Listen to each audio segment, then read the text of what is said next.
Namaste, beloved.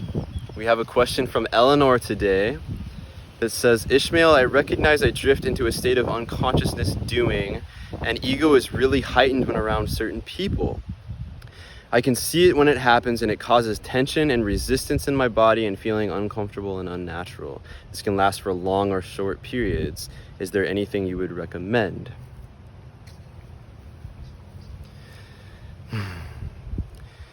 We have a choice every day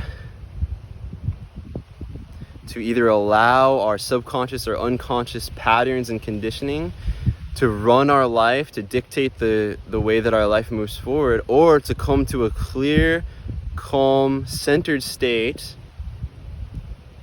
and actually, from an empowered perspective, choose the direction that we're wanting our lives to go. And this is an opportunity to align it with what it is that we're wanting to create for ourselves. So that is the first piece of it, the first cornerstone to it. And the one thing that is so crucial is waking up every single morning, having a practice that includes movement, stretching, and breathing. Movement, stretching, and breathing, and meditation.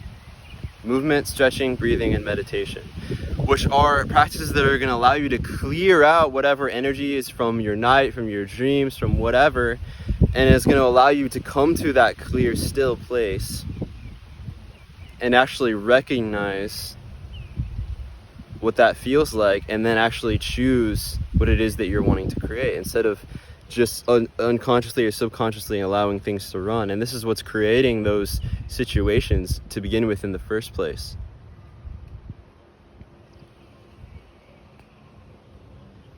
And so I was reading this article by Elizabeth April a couple of days ago where she was talking about how to reprogram your reality, or how to hack your reality.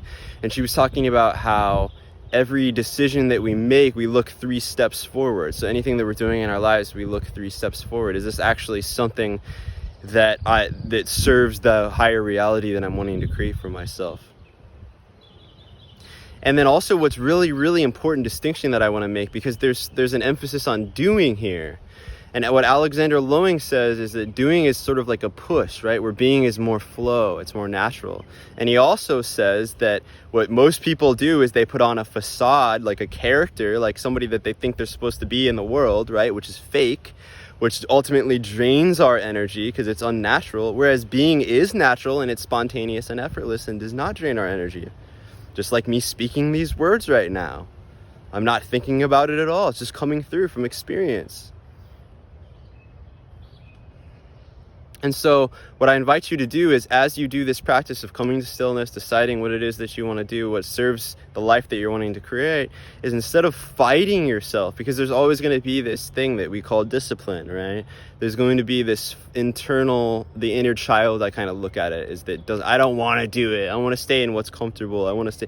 And that's what the unconscious and subconscious conditioning does, right? It keeps us in exactly what we know, and it's not going to produce anything different than what we've already experienced before. And so instead of fighting the feeling of the inner child, what I want to invite you to do is reach inside. So when you wake up in the morning, you're doing this practice, and this is every single day for me. Every morning I get it before sunrise, I go see the sunset, and then I have my movement, stretching, and breathing and meditation practice. And every single time I do this, there's resistance, almost every single day. And instead of fighting it, I go inside, and it's almost like that inner child that's the one that's resisting. I'm like holding the hand of the inner child. And okay, we're going to walk together through this practice. So I'm guiding myself. I'm actually moving through presently through the practice that's serving me with the feeling, instead of fighting it or going against it.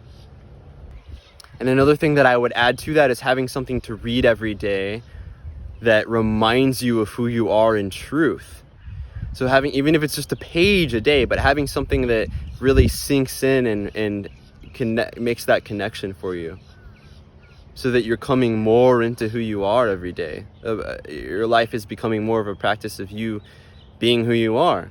And the more that you come into this practice, And the more that you have this centeredness and this groundedness every day, this time for yourself, this sacred time for yourself, the more aware you're going to be of other people and shifting into habits and patterns that are unnatural and people draining your energy.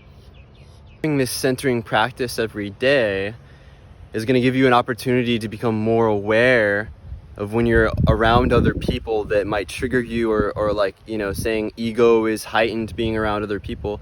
Well, what's really happening here is there are certain people where you're having a more difficult time being your natural self around.